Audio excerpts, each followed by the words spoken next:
Friends, there's this moment every designer knows. You have a clear idea in your head, you understand the logic, the flow, how everything should work, but turning that into an actual interface takes way more time than it should. You open Figma, start building layouts, placing components, fixing spacing, and before you even test the idea, you're already stuck doing routine work. And honestly, that's where most of the momentum just disappears. But guys, what if you could skip that entire phase? Like, instead of building everything manually, you just describe what you need, and the interface appears directly in your canvas, already structured and consistent. I am Daniel, welcome to my channel where I make smart tutorials. Today we're diving into uxpilot with Nodey, an AI design agent that works directly inside Figma. And that's the key difference here. You're not switching tools, you are not exporting anything, you stay exactly where you work, and the system builds everything around your existing design system. Also, I've left all the useful links in the description down below, so don't forget to check them out. Let's get into it.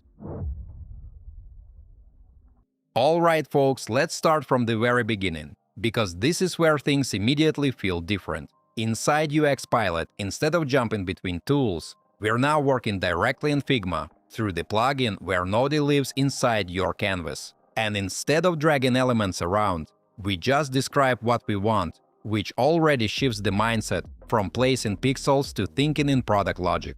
So in my case, I'm building a dashboard for an energy management system. I type a detailed prompt, sidebar navigation, a large central graph for load monitoring, and a table with system alerts at the bottom. Pretty straightforward, but also something that would normally take time to structure properly. I hit generate, and within seconds, the layout appears directly in Figma. And here's the thing, mates, it's not just random blocks placed on a screen. The system actually builds a logical structure, and more importantly, Nodey pulls from your existing components automatically, so spacing, typography, and styles already match your project, instead of forcing you to fix everything later.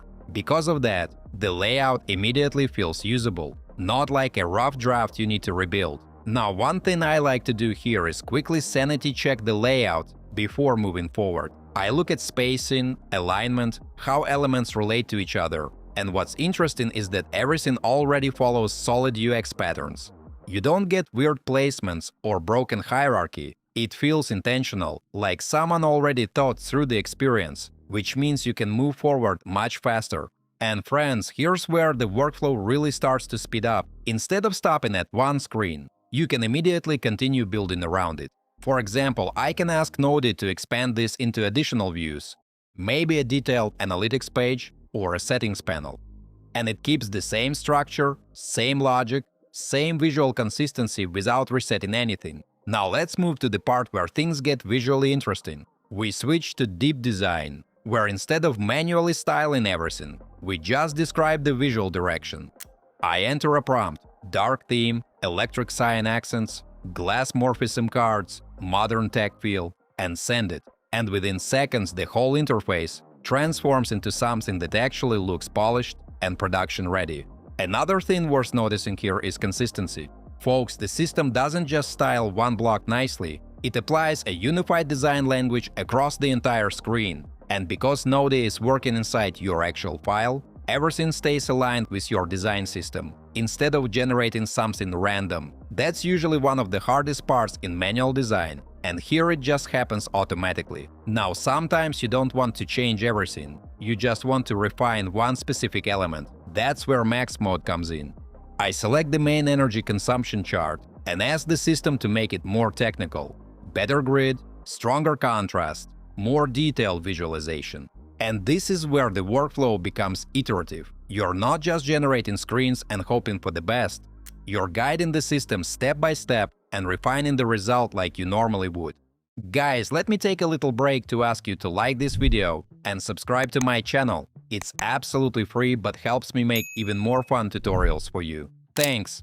Now let's go one level higher, because real projects don't stop at one screen. Inside Studio Mode, we get Global Edit and Section Edit. And this is where you start saving serious time. Instead of manually updating each screen, you describe the change once, and the system applies it across the entire project. But if you want to adjust only one section, You can do that without affecting everything else. That's a massive difference, mates, because you're no longer moving elements manually, you're directing the system. At the same time, you still keep control when you need precision, which makes the whole workflow feel much closer to real product design instead of just generation. Now, another important thing: design is not just about visuals, it's about interaction. Inside uxpilot, we can instantly turn these screens into clickable prototypes, which means you can test flows, present ideas, and show something interactive without building anything manually. And since everything is based on your actual components,